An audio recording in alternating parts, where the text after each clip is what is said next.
My name is Barney Rosenberg. I'm a boy from the Bronx who's moved to California years ago. I was looking forward to the opening day of baseball season today, but the Yankees were rained out. After college, I joined the Peace Corps and spent 2 years living and working in Brazil, where I started a housing co-op so that people who had never owned the land they lived on could do that and build a home for themselves. When I left, we had 1,000 houses under construction. And I got fluent in Portuguese. And during law school and beyond, I worked not only as an interpreter for the State Department, but also as the lawyer for the Brazilian embassy in Washington, D.C. I retired about 1.5 years ago, and it's the best job I've ever had. Ali, you're up. Geez, Barney, I mean, next time let the other guy go first. I mean, that's a tough resume to follow. Hello, everyone. Pleasure to be with you today. My name is Ali Feruzzi. I am currently the CFO for the PAC Group. It is a multinational project management engineering company. Done that for about 8 years. Before that, I spent 18 years in banking and financial services. Had the joy of going through the 2008 financial crisis. And many other things in between. I have not been to the Peace Corps. I have not learned Portuguese, although we have an office in Brazil. However, I don't speak Portuguese. Fortunately, all my team speaks English.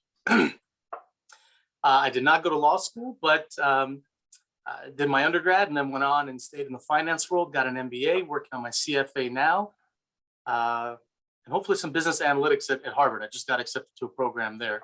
Although I'm not sure if I have enough hours in the day to take all this on. So I'm still deciding very carefully before I undertake that endeavor and bury myself in academic workload. However, I remember what it's like to be back in school. Bless you all. I don't think I have that energy level anymore. I think back on it, I'm exhausted just thinking about working and carrying the unit load. So I'm going to definitely enjoy reliving my life through you guys today and your great presentation. So, before we introduce Tanner, one other thing. I spent most of my career working in the ethics world. And when I retired, I was the global ethics officer for a British company in the aerospace business. All right, so here are the rules for this afternoon. So you're taking a fictional role and a fictional business identity and assigning to us, the judges, likewise, a fictional identity. So please make sure everybody knows who you are, who we are. You have 25 minutes to describe the legal, financial, and ethical dimensions of the problem you've selected and to recommend solutions that pass muster on all 3 counts. During this time, we will not interrupt you with questions and answers. We'll hold off on those until the 25 minutes are up. And then we'll have 10 to 15 minutes for Q&A. And during that time, we will stay in character in the roles that you've assigned us. After the Q&A, everybody will take a deep breath, relax, and we'll give you some feedback. So with that, tell me when you're ready to start, and I will start the stopwatch. All right, you can start the stopwatch now. Hi, everyone. Thank you for joining us. We are Team JAMCA, and today we will be going over the fast fashion industry and helping to answer the question, what is the labor worth? My name is Jack. My name is Ashley. My name is Maggie. My name is Anthony. And my name's Cole. In the past few decades, shopping for clothing has slowly been shifting from retail to primarily online. And through that shift, there's been several sub-industries that have developed, including fast fashion. So one of the more popular companies that we've seen and has had explosive growth is Shein. It's a fast fashion company based out of China, and they have received a lot of press, both good and bad. And for that reason, Shein has hired us to resolve the problems in their supply chain, including the industry's unlivable wages, unreasonable hours, and their harsh working conditions. So to combat these issues, we recommend to Shein that they alter their supply chain by making third-party data available and conducting frequent audits on each step of their supply chain to increase accountability. All right, so before we dive into our recommendation, I wanted to just briefly go over with you, the board, a little bit about where the industry currently sits. So a low estimate puts the industry at about 80 billion garment being produced every year. So obviously a massive industry and one that's growing at 7% every year. The fast fashion industry also has a little bit of a darker side, with only 15% of workers actually receiving a full livable wage. There's also an estimated 1.4 million injuries in the industry every year, making fashion manufacturing one of the most dangerous industries to work in. This is especially unfortunate because fashion manufacturing also has one of the highest prevalencies of child labor. It's very hard to estimate exactly what this number is, but a pretty reasonable estimate would put this at about 14 million children working in fashion manufacturing. So now I'm going to pass it back to Jack, and he's going to speak a little bit more on Shein and your competitors' roles in this industry. Definitely. So as the fast fashion industry has been growing, Shein has really cemented itself as a leader in the industry. So on the left, you can see a graphic, and it's a 6-month period from January to June of 2021, where we can see that Shein in the red has increased its US market share from 13 to 28% and has overtaken H&M as the #1 fast fashion company in the US. And in fact, they just recently announced that they're going to be raising $1 billion at $100 billion valuation. And this is only after receiving a $15 billion valuation just 2 years ago. And that just goes to show how successful the company's been. But some of the competitors in the industry include ASOS, Urban Outfitters, and Zara. And a lot of these have been around for a lot longer than Shein. And yet here Shein is overtaking them in the ranks. So with Shein's prevalence among consumers, we think it's important for them to practice sustainable manufacturing and to have transparency towards their customers. Now that we've got a better understanding of the fast fashion industry as a whole, we wanted to focus more on the unique identity within Shein, your company. So Shein was launched in 2008 as a wedding dress retailer, actually, and throughout the years, they've converted themselves to be one of the largest business-to-consumer fast fashion retailers in the world. Currently, you ship your products to over 220 countries worldwide, and that number just continues to grow year after year. Every single day, you release between 700 and 1,000 new designs, which leads to about an average of 6,000 new designs released per week. The average cost of an item on your website is only $10.70, which is perfect for this category because it puts you right within a consumer's budget. Currently, your leadership is your CEO, Chris Zhu, who has a search engine optimization background, as well as he's a marketing expert. Some of the major current investors in your company do include Tiger Global, IDG, and Sequoia. So based on our research, some of the things that we've come across frequently in the press related to Shein are some questionable working conditions. These include manufacturing and residential buildings, which hereby violates fire code and building regulations in the countries in which your goods are being produced. We've also noticed in the media that workers are paid per completed item instead of per hour worked.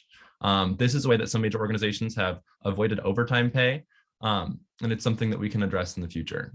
Also, we noticed that in the media, people were accusing Shein of claiming to be ISO certified. Unfortunately, ISO does not offer any type of certification, so that wouldn't be a realistic certification.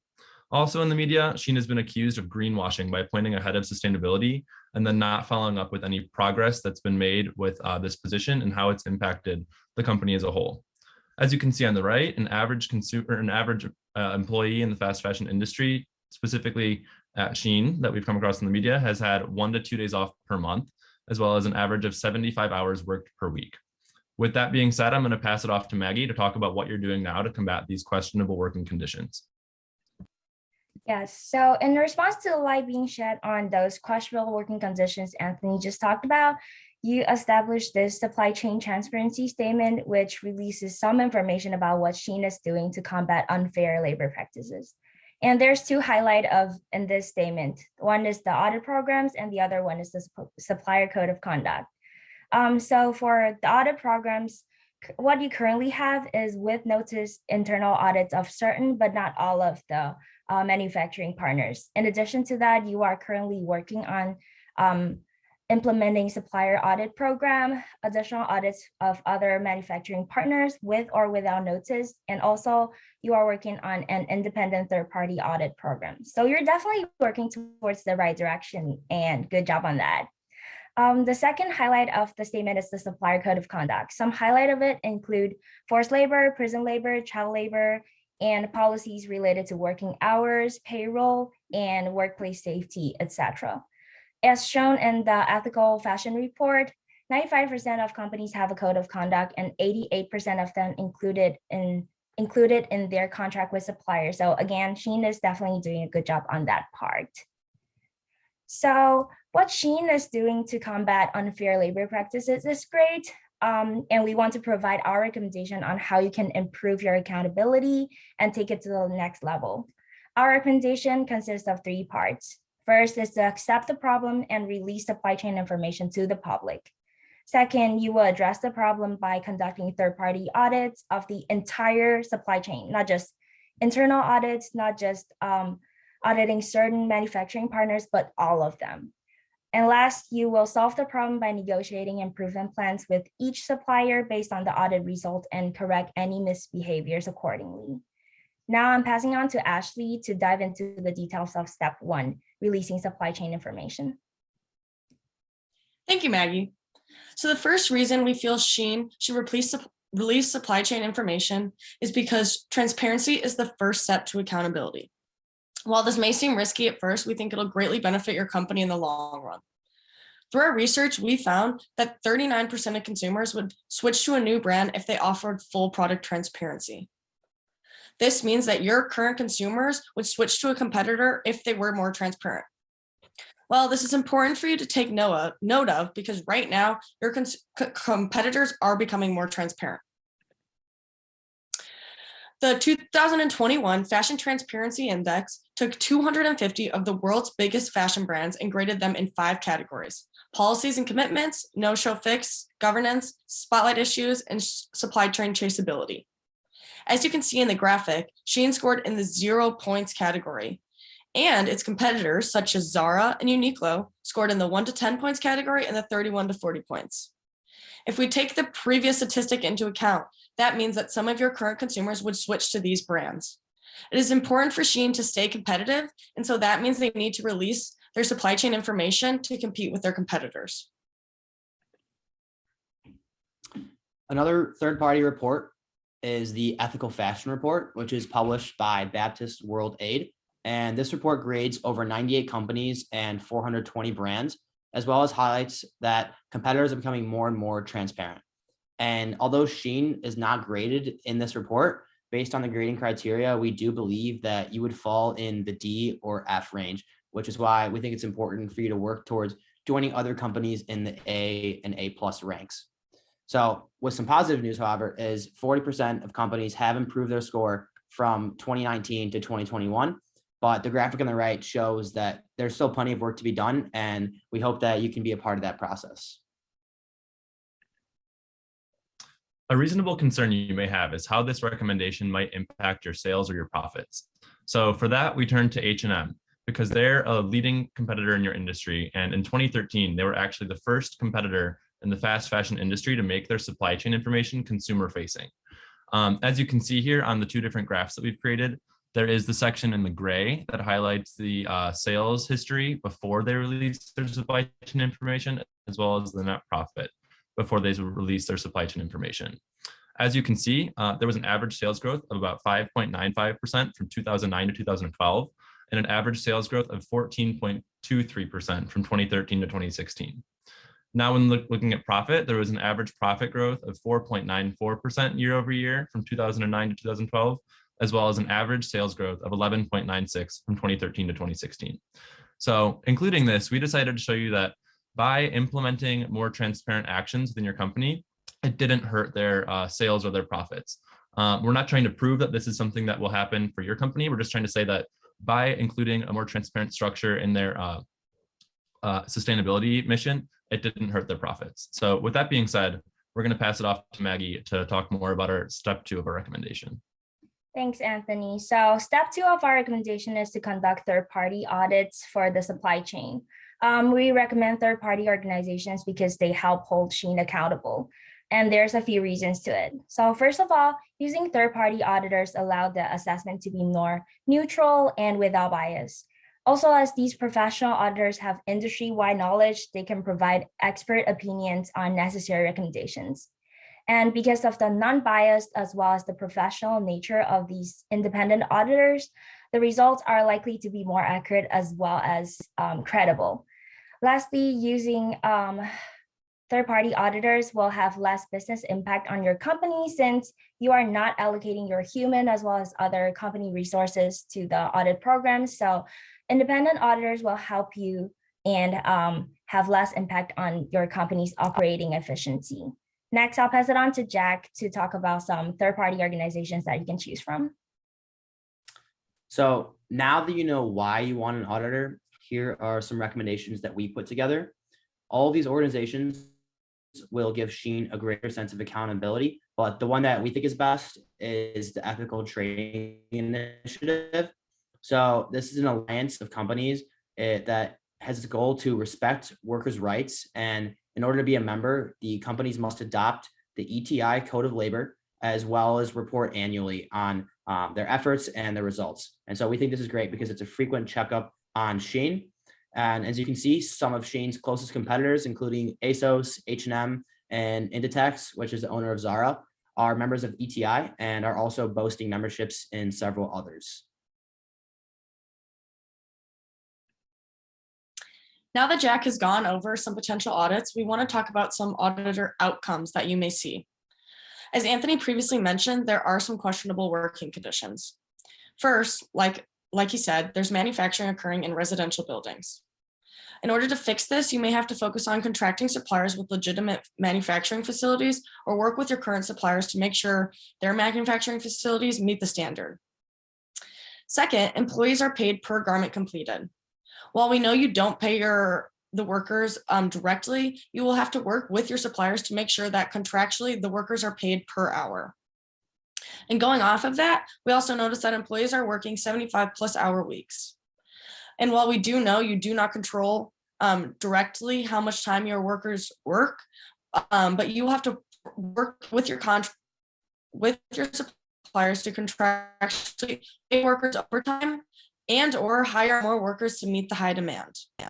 Now I'm going to pass it off to Cole to head into our third recommendation, which is negotiating improvement plans. Awesome. Thank you, Ashley. So yeah, like Ashley pointed out, our preliminary research points to the fact that Shein is going to have to implement some changes, and that's primarily going to be through the avenue of negotiating with their suppliers. And we recognize that these changes are going to take time and they're going to take resources, but we do believe that this is a worthwhile investment for a couple of reasons. First off, we are not talking about an unreasonable financial investment. While we don't have exact numbers for Shein, as you guys are a private company, our research does suggest that even if the consumer completely covered the cost of paying each worker in a garment supply chain a livable wage, that would only come out to a 1% increase in the final price of that garment. To pass up the opportunity to fairly compensate millions of people for just a 1% increase in price would be unethical. That being said, we do have reason to believe that this is a price increase consumers are willing to pay. As you can see on this slide, consumers are more and more willing and more interested in ethically and sustainably made goods. Here, I have just a simple Google Trends chart over the past decade or so, just showing the steady rise in consumers' interest in sustainably sourced goods.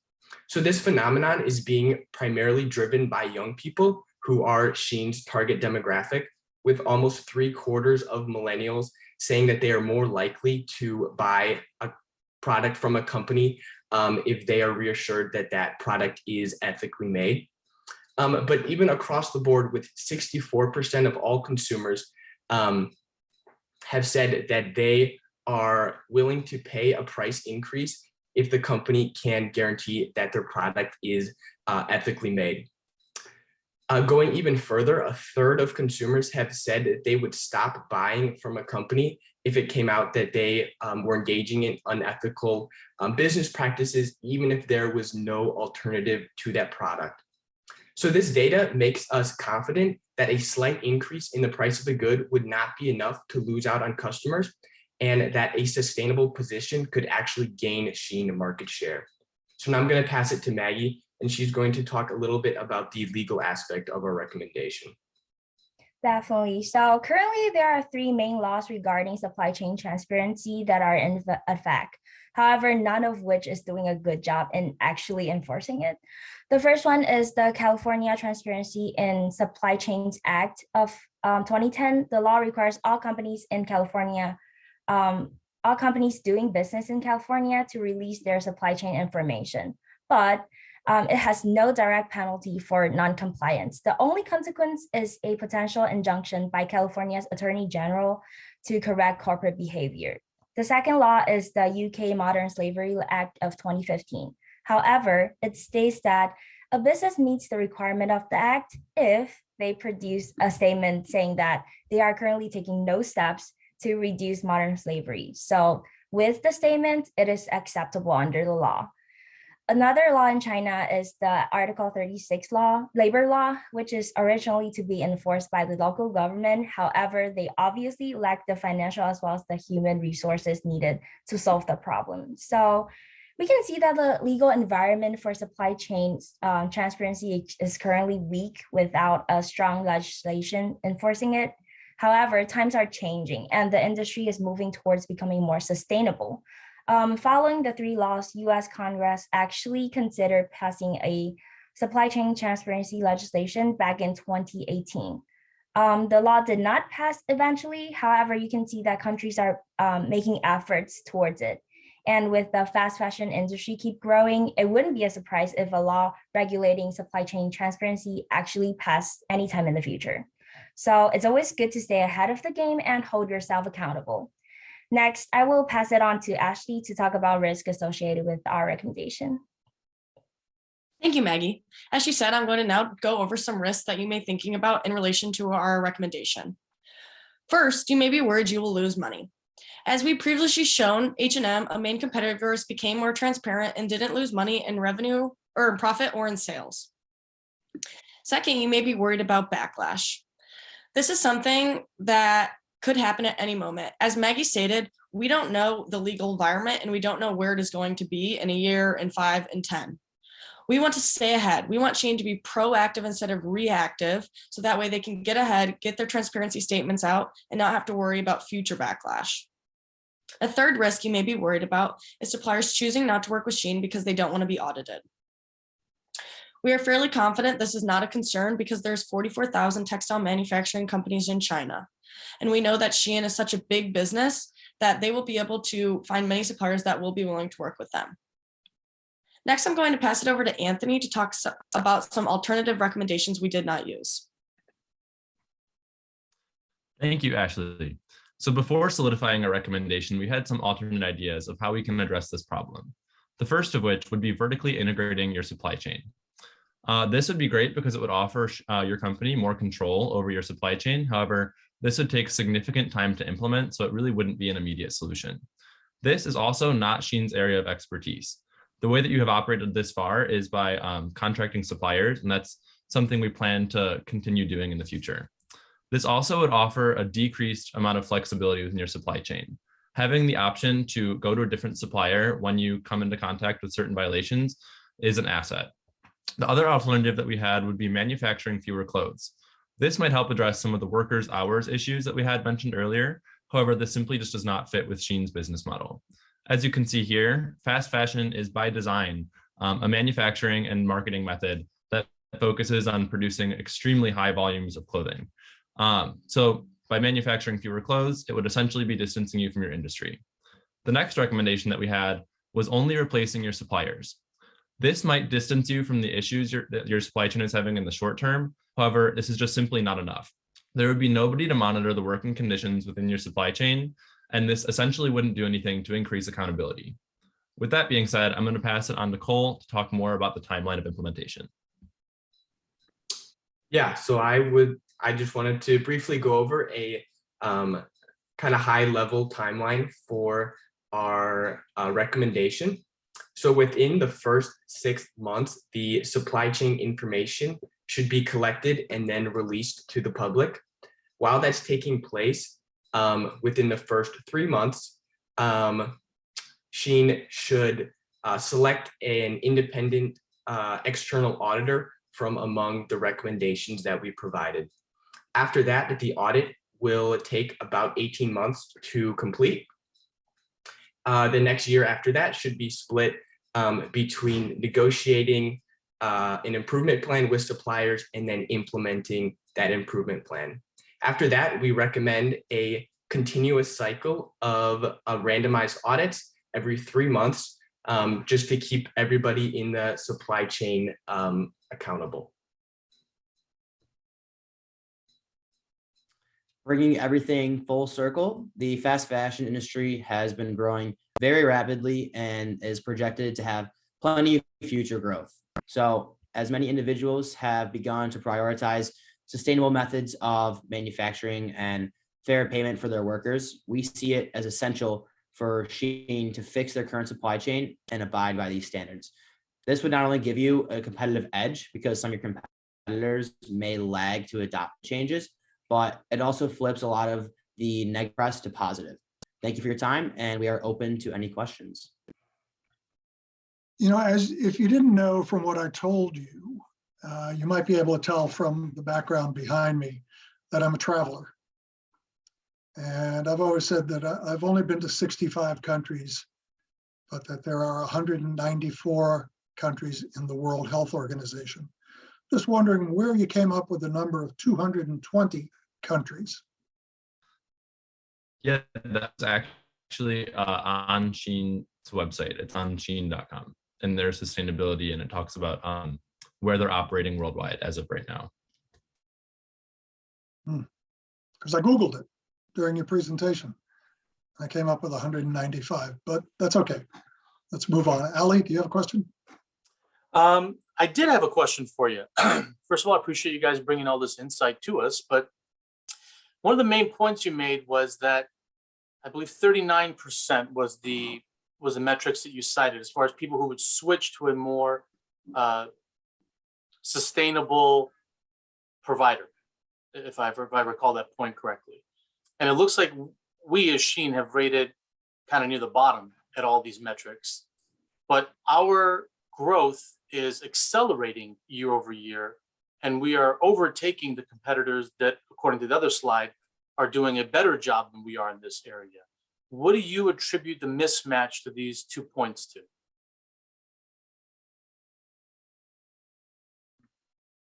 So if I understand your question correctly, you're saying that we're growing faster than our competitors, even though we just suggested that you're doing something wrong, correct?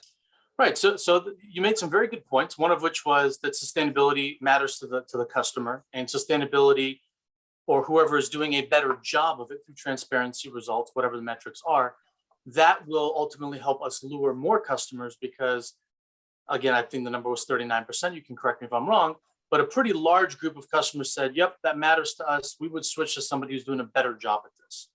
It looks like we're not doing a very good job at all today with this, and our competitors are doing a better job, yet they are losing market share and we're gaining market share. So I'm wondering what your thoughts are on why you think that might be the situation. Definitely. So I think you guys might be gaining market share primarily because your items are priced cheaper. And for the short term, I think that could be great. You could bring in some good profits for a couple of years. But if you're thinking a long-term perspective and how sustainable that business model is, I think that some of these companies like H&M, Zara, and ASOS, who have been a lot longer, and they've pivoted towards it, and it's obviously worked because they've stayed in business for years and decades. So even though Sheen might be bringing in customers right now, you have to ask yourself, how much longer will that last as the world continues to shift to being more sustainable focused? I struggle a little bit with the definition of who is a child. because it varies from country to country. Here in North America, in the US, child is less than 18 years old. In a place like Bolivia, they can work when they're 16. And I'm sure it's different in every country we go to. So how do we deal with that? Yeah, so that that figure and kind of what I was going off of is from the International Labor Organization, which is a part of the UN, I believe, and kind of an overseeing body. So that is where that figure came from, and I believe that they use just anyone under 17. So that's where I got that number of 14 million children in the fashion manufacturing industry. Another question for you guys. You brought up some interesting points about the legal landscape and what some potential risks are. And a lot of what you brought up looked like initiatives that ultimately failed to launch. They were proposed, but aren't getting anywhere. And what we've seen so far are pretty toothless. What do you guys think in your research? What kind of a time horizon are you looking at before real legislation, something that has some likelihood of passing, looks to actually be on the horizon? So we know if we have 2 or 3 or 5 more years of this before we have to get super serious, or maybe our timeline can be adjusted. But what do you think the actual legal landscape looks like for enforcement actions to become a reality versus just some political attempt that happens by one side or another? So I was doing research about like the legal environment, and as I mentioned, US Congress actually made their effort in trying to pass a supply chain transparency legislation back in 2018. So that's relatively close to where we are now. And there's one Supply Chains Act of 2010 in California, and there's another one in 2015. So I would say maybe in the near 5 to 10 years, the issue would be brought up again. But I'm not sure if the law will pass. Again, they will debate on that. But I think pretty sure in like 10, 15, 20 years, like they will keep on debating on that issue, and sometime in the future, it will pass. Just going off of that, kind of the topics and the problems we brought up is that there is no standard country to country. There is no standard for what the definition of a child is, and there is no standard for so many different things that it's really hard for an international corporation such as Shein to international countries to enforce an international business such as Shein in one way or the other. Even if these acts are occurring, it's still just not enough because there's no standard anywhere. So why bother? Why don't we just do what businesses do and make money?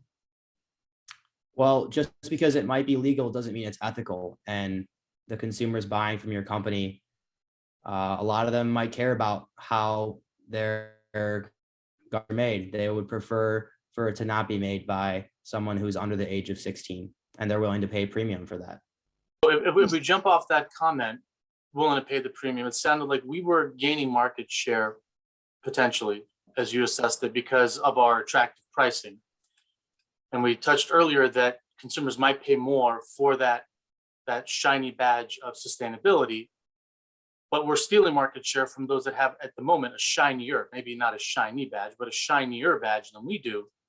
And we're still winning for market share due to pricing. So, and the timeline that you showed, we could do this relatively quickly. It looked like an 18-month scheme that we could put this whole thing together. So could we maybe just kind of do business as usual for a little while longer and then just hit the panic emergency button with the 18-month thing and do a PR campaign and say, we're amazing now, look at everything that we're doing. Because by then, at this rate, we might have 40% of the market before anything's really happening legislation-wise that we have to honestly worry about. looks like we could ride this out for another 3, 4, 5 years before we really have to get too serious, touch pricing, touch our suppliers, kind of rock the boat. Any reason we couldn't go about it that way?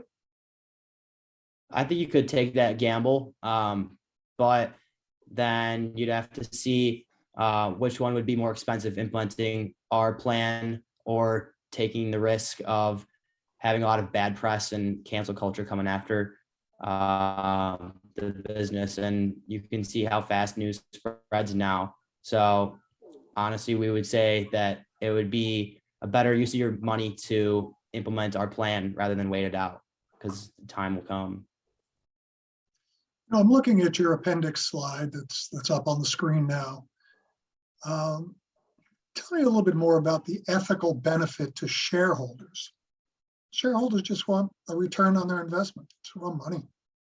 So this is kind of just going along the lines of ESG, which has become very popular, and it's really been popularized by, I believe it's the Blackstone CEO, and he publishes an annual letter to shareholders and just to all companies in general, that he's advocating for companies to not just focus on profits, but to focus on profit, people, and the planet. And so he's been pushing that message for a couple of years now, and has been encouraging and saying that these companies have